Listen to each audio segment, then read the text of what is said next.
నమస్తే. నేను మీ గాయత్రి. ప్రస్తుతం మనతో పాటు ఉన్నారు ప్రముఖ ఆధ్యాత్మికవేత్త, జ్యోతిష పండితులు పోతుకూచి చంద్రమౌళి శాస్త్రి గారు. గురువుగారితో మాట్లాడి మనకున్న సందేహాలన్నీ కూడా నివృత్తి చేసుకుందాం. నమస్కారం గురువుగారు. ఓం గం గణపతయే నమః. గురువుగారు, సెప్టెంబర్ మాస ఫలితాల గురించి మాట్లాడుకుందాం. శుక్రుడు, బుధుడు, రవి, కుజుడు మారడం వల్ల ఏ రాశుల వారికి ఎలాంటి ఫలితాలు లభిస్తాయి అంటారు? మేషరాశి వారి నుంచి మీన రాశి వారికి అనుకూల ఫలితాలు ఏ రాశి వారికి ఇస్తున్నారు? అలానే ప్రతికూల ఫలితాలు ఏ రాశులకి కలుగుతున్నాయి? ఒకసారి వివరించండి. ఓం శరదిందు సమాకారే పరబ్రహ్మస్వరూపిణే వాసరాపీఠనిలయే సరస్వతి నమోస్తుతే. అమ్మ, ఇది అందరూ కూడా ప్రతి మాసము ఈ గ్రహాల యొక్క పురాణము విని, అంటే అంతరిక్షంలో గ్రహాలు వాటి యొక్క చార మారినప్పుడు ఎన్నో రకాలైనటువంటి విశేషమైనటువంటి ఫలితాలు కలుగుతూ ఉంటాయి. అది మేషం నుంచి మనకు ఉన్నది 12 రాశులు. ఆ 12 రాశుల్లోనే మనందరం జన్మిస్తూ ఉంటాం. నక్షత్రాలు 27, ఆ 27 నక్షత్రాల్లో జన్మిస్తాం. ఇప్పుడు మీరు అన్నట్టుగా ఈ గోచార ఫలితాలు మరి మేషరాశి వారికి ఇప్పుడు నేను చెప్పబోయేటటువంటివి అందరికీ వర్తిస్తాయా, వృషభ రాశి వారికి వర్తిస్తాయంటే అందరికీ వర్తించవు అమ్మ. ఆ నక్షత్రం వాళ్ళకి, ఆ రాశుల వారికి అందరికీ వర్తించవు. జన్మజాతకం అని ఎవరికి వాళ్ళకి పోర్ట్ఫోలియో ఉంటాయి. సపరేట్గా లగ్నం అని ఆధారపడి ఉంటుంది. ఆ లగ్నమే ఆత్మ, శరీరం. దాని తర్వాత మనసు యొక్క ప్రభావం ఆధారపడి ఉంటుంది. అంటే ఈ గ్రహాలు ఏంటంటే జన్మజాతకంలో ఏ ఏ రాశుల్లో నిక్షిప్తమై ఉంటాయో ఆ రాశుల నుంచి ఇప్పుడు గోచారంలో ఆ చంద్రుడు తిరిగేటటువంటి పరిస్థితిని బట్టి, చంద్రుడి నుంచి గ్రహాల యొక్క స్థితిగతులను బట్టి మానసిక ప్రభావాలు ఆధారపడి ఉంటాయి. అంతేగాని ఈవెంట్స్ అన్నీ ఇప్పుడు జరిగిపోతాయంటే అక్కడ జరిగే దశలు అంతర్దశలు అనుకూలిస్తేనే ఇక్కడ గోచారంలో చంద్రుడి నుంచి మన యొక్క మనసు పరిపక్వత కలుగుతూ ఉంటుంది. ఇప్పుడు ఒకరికి వివాహం కలగాలి, వివాహం జరగాలి అనుకుంటే, వివాహంలో ఆటంకాలు లేకుండా జరగాలంటే జాతకంలో పర్ఫెక్ట్ ఫ్రూట్ఫుల్ సిగ్నిఫికేషన్స్ ఆధారపడి ఉంటాయి. అక్కడ జరిగే దశలు అంతర్దశలు ఇక్కడ చంద్రుడి నుంచి మంచి శుభస్థానాల్లో ఉన్నాయనుకోండి, శుభగ్రహాలై తప్పకుండా వాళ్ళకి ఏ ఆటంకాలు లేకుండా వివాహం అయిపోతుంది. ఇట్లా గోచార చక్ర ఫలితాలని ఓన్లీ మానసిక ప్రభావాలుగా ఆచరిస్తూ అందరూ కూడా దీన్నే ఇదే జీవితం మాది అని ఎవరు అనుకోవద్దు. ఎవరికైనా సరే శుభకరమైన ఈవెంట్స్ ఉంటే జన్మజాతకాన్ని మాలాంటి జ్యోతిష్కుల్ని కనుక్కొని ఇది వివాహానికి శుభకాలమా, వ్యాపారానికి శుభకాలమా, అట్లాగే ఉన్నత విద్య కోసం విదేశాలకు వెళ్ళొచ్చా, లేకపోతే భార్యాభర్తల మధ్య అనుకూలత ఉంటుందా లేదా వివాహం అయ్యాక, ఇలాంటివి ఎన్నో ఉంటాయి. అవన్నీ కూడా తెలుసుకునే ప్రయత్నమే చేయండి. కానీ గోచారంలో మీకు వివాహం అయిపోతుందని మేము చెప్పినంత మాత్రాన కాదు. వారి జాతకంలో అందరికీ వివాహాలు కావు. కాబట్టి ఎవరూ మనసు మీద ఎక్కువగా దాని మీద ప్రభావం చూపకండి.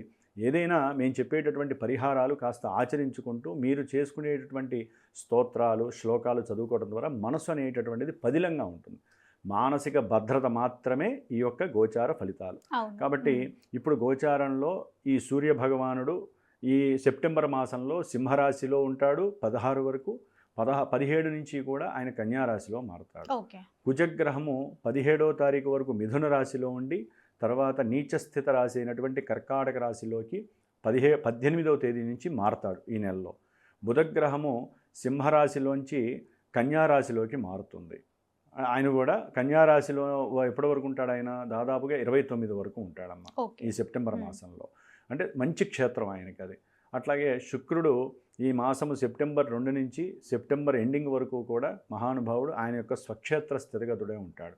కాబట్టి గ్రహాలన్నీ చాలా అనుకూలమైన పరిస్థితుల్లో ఉన్నాయి. కాబట్టి మరి మేషం నుంచి మీనరాశి వారికి ఏ విధమైన ఫలితాలు ఏ విధంగా ఉంటాయో మనం చర్చించుకునే ప్రయత్నం చేద్దాం. మనకి ఈ సెప్టెంబర్ మాసంలో ద్వాదశ రాశుల్లో పరిభ్రమిస్తున్నటువంటి కొన్ని గ్రహాల యొక్క అవయోగాలు పోవటానికి, అట్లాగే ఏలినాటి శని దోషాలు, అష్టమ అర్ధాష్టమ శని దోషాలు అనుభవిస్తూ శని మహర్దశలు అంతర్దశల్లో తీవ్రమైనటువంటి ఆర్థిక సంక్షోభాలు కావచ్చు, వివాహ ప్రయత్నాల్లో లోపాలు కావచ్చు, గృహ సమస్యలు, భూ సమస్యలు, భూ వివాదాలు, కోర్టు సమస్యలు, ఇట్లా ఈ శని వలన ఆలస్యాలు, ప్రతిబంధకాలు అనుకున్నవి ఏవి జరగవమ్మ. 1కి 10 సార్లు జరుగుతుందో లేదో కూడా తెలియదు.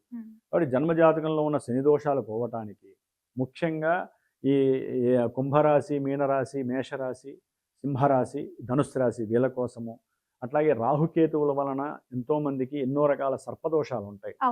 ఆ సర్పదోషాల వలన సంతాన ఇబ్బందులు, సంతాన గర్భవిచ్ఛిన్న దోషాలు, సంతానం మాట వినకపోవటం, దుర్వ్యసనాల పాలవటం, అట్లాగే కొంతమందికి వివాహం జరిగి భార్యాభర్తలు ఎప్పుడు కొట్టుకుంటూ ఉండటం, భార్యాభర్తల మధ్య ఎడబాట్లు, దూరం అయిపోయిన వాళ్ళు 10 ఏళ్ళైనా కలవకపోవటం, వాళ్ళిద్దరికీ మళ్ళీ పెళ్లి చేసుకుందామన్నా ఎవరో ఒకరు సంతకం చేయాలి. అలా చేసుకోకపోవటం, ఇట్లాంటి కోర్టు సమస్యలు తీవ్రంగా ఉన్న వాళ్ళకి. అట్లాగే ఈ సర్పదోషాల వలన ఏంటంటే అమ్మ, జన్మజాతకంలో ఈ రాహుకేతువుల మధ్యలో గ్రహాలన్నీ ఉన్నాయనుకోండి, వాళ్ళు ఏ పని ముట్టుకున్నా కూడా అంతగా అనుకూలంగా సక్సెస్ జరగవు. కాదు. ఆ దోషాలు పోవటానికి విశేషంగా సెప్టెంబరు 6వ తారీఖు, 7వ తారీఖు కుక్కే సుబ్రహ్మణ్య ఆలయంలో నేను ఒక 6 రోజులు సెప్టెంబర్ 1 నుంచి కూడా సుబ్రహ్మణ్యేశ్వర స్వామి జపాన్ని, సర్పసూక్త జపాన్ని ఆచరిస్తూ అక్కడ ఆయన దగ్గర పూజ చేసినటువంటి చిన్న సుబ్రహ్మణ్య విగ్రహాన్ని, ఓకే.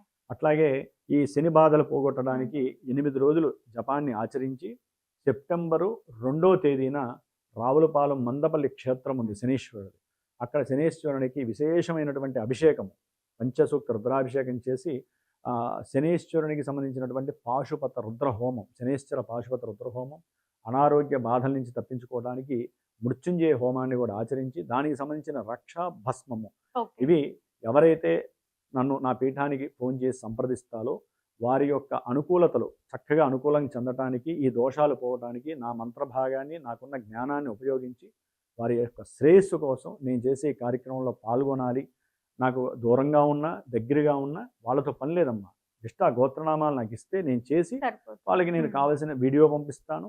ఆ యొక్క ఏదైతే పూజకి వాళ్ళు అనుకున్నారో ఆ సంకల్పం సిద్ధించడానికి నా వంతు మంత్రశక్తి నేను ధారపోయడానికి సిద్ధంగా ఉన్నాను. కాబట్టి ఎవరైనా సరే ఈ సెప్టెంబర్ మాసంలో కలిగే దోషాలు నివృత్తి చేసుకోవడానికి మీ వంతు ప్రయత్నం నాకు ఫోన్ చేయడం ఒకటే మార్గం. గురుగారు, ఇప్పుడు కర్కాటక రాశి వారి గురించి మాట్లాడుకుందాం. కర్కాటక రాశి వారికి ఎలా ఉంది సెప్టెంబర్ మాసంలో, ఒకసారి వివరించండి. అమ్మ, కర్కాటక రాశి, మరి కర్కాటక రాశిలో చంద్రుడి గురించి చర్చించుకోవడం కొంచెం కష్టమే. ఎందుకంటే చాలా మూవింగ్ ఫాస్ట్గా ఉంటుందండి. 2.5 రోజులకి మారిపోతూ ఉంటాడు. ఇక్కడ మారినవాడు 2.5 రోజులు మారిపోతాడు. కాబట్టి ఆయన గురించి చర్చించుకోలేం, కానీ ఆయన ఇంట్లో ఉన్నటువంటి గ్రహస్థితిని గురించి మనం చర్చించుకోవాలి. మరి ఈ కర్కాటక రాశి వారికి కుజగ్రహము అనేటటువంటిది సెప్టెంబరు 16, 17 తేదీ వరకు కూడా 12వ స్థానంలో ఉండి చాలా ఇబ్బందులు పెట్టినటువంటి పరిస్థితి.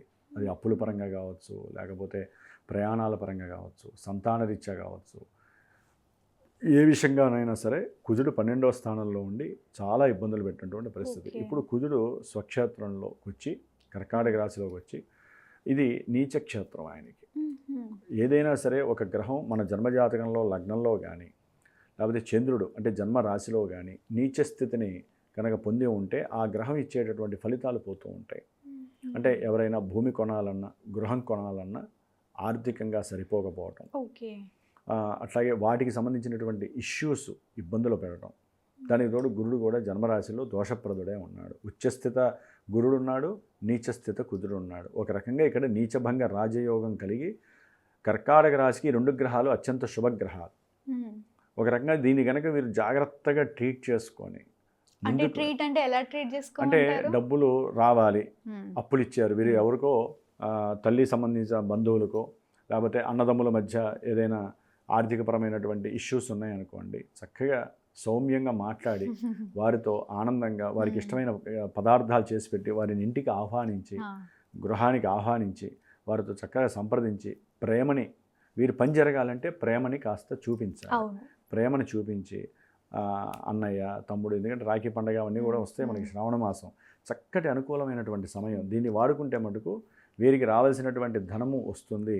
ఏదైనా అనారోగ్యపరమైనటువంటి సమస్యలు ఉంటే వాటిని కూడా నివృత్తి చేసుకునేటువంటి అవకాశం. ఎందుకంటే కుజుడు పంచమాధిపతి, గురుడు షష్ఠాధిపతి, వీళ్ళిద్దరూ కలిసి ఉన్నారు. కాబట్టి అనారోగ్యపరంగా ఏదైనా తీవ్రంగా ఇబ్బంది పడుతున్నటువంటి వాళ్ళు, జన్మరాశిలో ఈ 2 గ్రహాలు ఉన్నాయంటే కాస్త అనారోగ్య సూచనలు ఉంటాయి.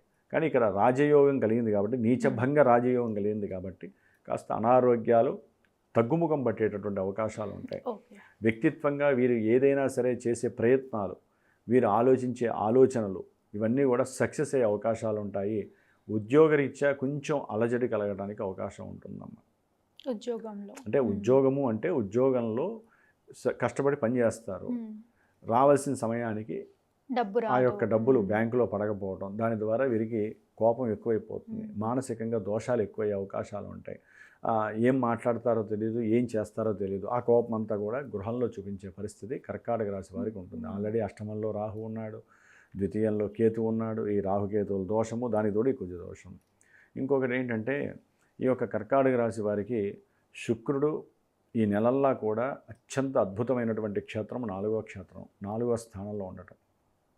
అంటే ఈ 4వ స్థానంలో ఉండటం ద్వారా ఎవరైనా భూమి కొనాలి, లేకపోతే గృహం కొనాలి అనుకుంటే అక్కడ కుజుడు యొక్క దృష్టి కూడా పడుతుంది. కాబట్టి వీరు గట్టి ప్రయత్నం చేసి మనసులో భావనలు అవతల వ్యక్తులకి చెప్పి ఉన్నంతలో చెప్పేసి నేను ఇట్లా కొనాలనుకుంటున్నాను అనుకుంటే అవతల వ్యక్తుల నుంచి ఏదైనా సహాయం కూడా లభించవచ్చు. అంటే ఫ్రెండ్స్ ద్వారా కావచ్చు, కుటుంబం ద్వారా కావచ్చు, లేకపోతే భార్య ఉందనుకోండి, ఒక వ్యక్తి పురుషుడైతే భార్య యొక్క కుటుంబీకుల ద్వారా కావచ్చు, వారి యొక్క తల్లిదండ్రుల ద్వారా కావచ్చు వీరికి లాభం, లేకపోతే స్త్రీ అయితే వారి భర్త ద్వారా ఏదో రకంగా లాభకరమైనటువంటి అనుకూలత్వాలు శుక్రుడు ఇస్తున్నాడు. అంటే భోగము, భాగ్యము, గృహ సౌఖ్యము, భూ సౌఖ్యము ఇలాంటివన్నీ కూడా శుక్రుడు చక్కగా వీరికి అందజేస్తున్నాడు. శుక్రగ్రహం కర్కాటక రాశి వారికి అత్యద్భుతం అని చెప్పుకోవాలి. విద్యార్థులకి బాగుంటుంది, భూవసతి కలుగుతుంది, అట్లాగే స్త్రీపరమైనటువంటి సౌఖ్యము కలుగుతుంది. ఎవరైనా ఫ్రెండ్స్ కోసం ఎదురు చూస్తూ ఉంటారు చాలామంది స్త్రీ పురుషుల్లో, చక్కటి అనుకూలమైనటువంటి మనసున్నటువంటి ఫ్రెండ్స్ దొరికేటువంటి కాలము ఈ యొక్క నెల రోజులు కూడా. అట్లాగే బుధగ్రహము, వీరికి బుధగ్రహం అత్యంత చెడ్డగ్రహం లెక్క ప్రకారం కర్కాటక రాశి వారికి.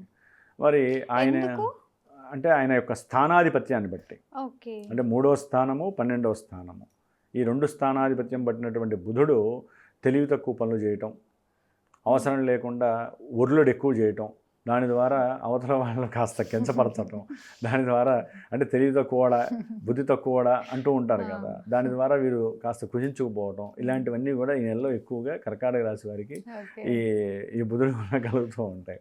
కానీ వీరి యొక్క తెలివి, వీరి యొక్క వాక్కు, వీరి కమ్యూనికేషన్స్, ఉద్యోగంలో ఎవరైతే ప్రయత్నం చేస్తున్నారో ఈ సెప్టెంబర్ మాసంలో 10-12 తారీఖు తర్వాత వారి యొక్క ప్రతిభ అత్యంత అద్భుతమైనటువంటి ప్రతిభాశాలిగా గుర్తింపు లభిస్తుంది. ఎందుకని బుధుడు తన సొంత ఇంట్లో ఉంటున్నాడు, స్వక్షేత్రంలో ఉచ్చస్థితిగతుడై మూల త్రికోణ రాశిలో చాలా బలంగా ఉంటూ మిత్రుడైనటువంటి ఆత్మ చైతన్యకారకుడైనటువంటి రవితో కలిసి ఉంటాడు. 17వ తారీఖు తర్వాత రవి ఈ కర్కాటక రాశి వారికి 3వ స్థానంలోకి వస్తాడు.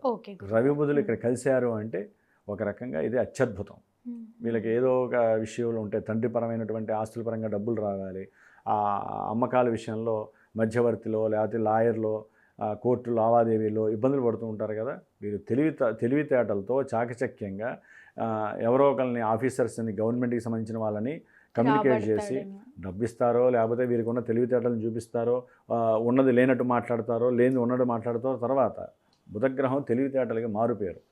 ఇక్కడ చూపించే అవకాశం వచ్చేసి వీరికి సంబంధించినటువంటి ఆ వస్తువు ఏదైతే ఉన్నాయో ఆ భూములో, ఇల్లులో అమ్మేసేసుకోవటం, డబ్బుని చక్కగా అనుభవించడం, ఇలాంటి అవకాశాలు రవి బుధులు కూడా ఇస్తున్నారు. కాబట్టి ఈ యొక్క కర్కాటక రాశి వారికి మిగతా గ్రహాల పరంగా చూస్తే కాస్త దుర్గాదేవి ఆరాధన చేసుకోవాలమ్మా.